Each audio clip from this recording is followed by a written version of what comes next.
દેશમાં સ્વતંત્રતા પર્વને લઈને દેશભરમાં ઉત્સાહનો માહોલ છે, જેના ભાગરૂપે હર ઘર તિરંગા અભિયાન અને તિરંગા યાત્રાનું આયોજન કરવામાં આવ્યું છે, જે અંતર્ગત પાટણ જિલ્લામાં તારીખ 12 ઓગસ્ટના 4 વાગે તિરંગા યાત્રાનું જિલ્લા વહીવટીતંત્ર દ્વારા આયોજન કરવામાં આવ્યું છે, જેમાં પાટણના નાગરિકો તેમજ સ્વૈચ્છિક સંસ્થાઓ જોડાશે.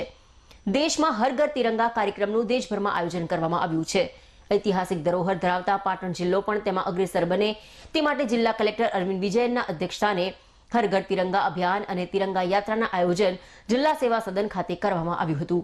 આ બેઠકને સંબોધતા જિલ્લા કલેક્ટર અરવિંદ વિજયને જણાવ્યું કે પાટણ જિલ્લાના આઇકોનિક સ્થળ સિદ્ધપુર બિંદુ સરોવર અને પાટણની રાણીની વાવ ખાતે તિરંગા કાર્યક્રમનું આયોજન થશે. સરહદી વિસ્તારના ગામડાઓમાં પણ હર ઘર તિરંગા અભિયાનને લઈને કાર્યક્રમ યોજાશે. શાળાઓમાં તિરંગા યાત્રા અંતર્ગત સ્પર્ધાઓ યોજાશે. આ તિરંગા યાત્રામાં પાટણના નાગરિક સહભાગી બનશે તેવો વિશ્વાસ વ્યક્ત કર્યો હતો. પાટણ શહેરમાં નીકળનારી તિરંગા યાત્રાનું પ્રસ્થાન MN હાઈસ્કૂલ થશે. તિરંગા યાત્રામાં સહભાગી બનનાર દરેક નાગરિક MN હાઈસ્કૂલથી યાત્રામાં જોડાશે. ત્યારબાદ તિરંગા યાત્રા રંગીલા હનુમાન 3 દરવાજા હિંગળા ચાચર સર્કલ થઈ બગવાડા દરવાજા પહોંચશે.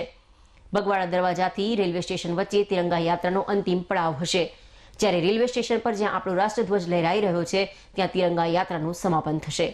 આ તિરંગા યાત્રામાં દરેક નાગરિક પોતાના હાથમાં તિરંગો લઈ જોડાશે, જ્યારે ડીજેના તાલે દેશભક્તિના ગીતો તિરંગા યાત્રામાં સહભાગી થનારા નાગરિકોમાં રાષ્ટ્રભાવનાને વધુ જાગૃત કરશે.